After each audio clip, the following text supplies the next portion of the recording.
총경들 회의가 어떤 부분에서 위법하다고 판단하셨습니까? 일선 지휘관의 경우에는 그 위수 지역을 이탈하지 못하는 것으로. 그 부분 말씀하실 줄 알았는데요. 관내 여행 신고라는 절차인데 다 밟았답니다. 어떤 걸 위반한 것이죠, 법을? 그건 제가 한번 확인을 해보겠습니다. 자, 법 위반한 것도 없는데 그것을 금지하고 해산하려고 했던 것 자체가 저는 말이 안 된다고 생각합니다. 근데 거기다 더 나아가서 그 모임을 쿠데타, 즉 내란에 비유하셨습니다.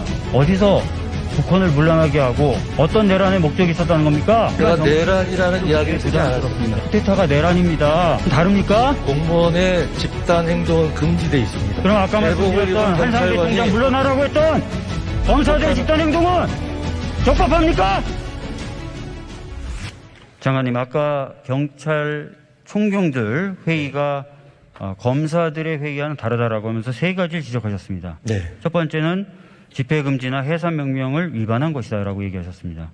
두 번째는 총장 승인하에 의견을 수렴했던 것이 바로 검사들의 회의였음에 반하여 다른 형태를 띠고 있다라고 말씀하셨고, 그다음에 마지막으로 물리력 사용 가능한 세력들이 모였다 이렇게 얘기하셨습니다. 네. 자, 2012년도에 한상대 검찰총장 당시에 한상대 총장 물러나라고 검사들이 집단행동을 했습니다. 그때 총장의 승인이 있었습니까? 그건 잘 모르고 있습니다. 총장의 승인이 당연히 없었겠죠. 그러나 아무 문제 없이 넘어갔습니다. 자, 집회 금지 또는 해산명령 위반이 되려면은 그 행위 자체가 위법해야 됩니다. 아무리 공무원이라 하더라도 위법하지 않은 행위에 대해서 금지하거나 하지 못하게 할 수는 없죠. 자, 내부의 의견을 수렴해서 기관의 장 후보자에게 전달하겠다라고 얘기를 했고, 심지어 그 장 후보자하고는 점심을 먹으면서 보고하는 일정까지 잡았던 모임입니다. 어떤 부분에서 위법하다고 판단하셨습니까? 일선 지휘관의 경우에는 그 위수 지역을 이탈하지 못하는 것으로 알고 있습니다. 네, 그 부분 말씀하실 줄 알았는데요. 제가 확인해 보니까 관내 여행 신고라는 절차인데 다 밟았답니다. 어떤 걸 위반한 것이죠, 법을?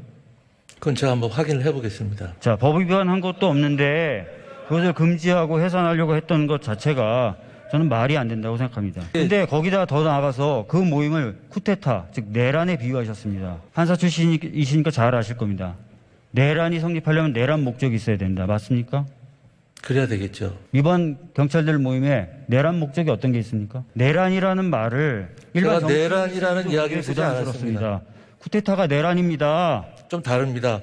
좀 다릅니까? 네, 그렇습니다. 쿠데타하고 내란이 다르다는 거의 유일한 학설이 나온 것 같습니다. 자, 내란이 되려면 내란의 목적이 있어야 되고 또 물리력 행사나 이런 것에 대한 정도가 있어야 됩니다.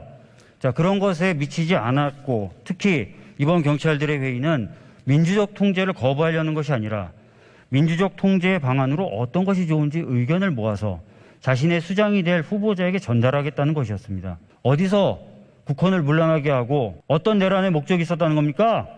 공무원의 집단 행동은 금지되어 있습니다. 집단 행동이라 하더라도 내부 의견 수렴 정도도 금지된 집단 행동입니까? 그렇습니다. 그럼 아까 말씀드렸던 한상대 총장 물러나라고 했던 검사들의 집단 행동은 적법합니까? 그것과는 다른 것입니다. 제가 보기에는 정말 아전 인수격 해석에 불과하다고 봅니다. 들어가 주십시오.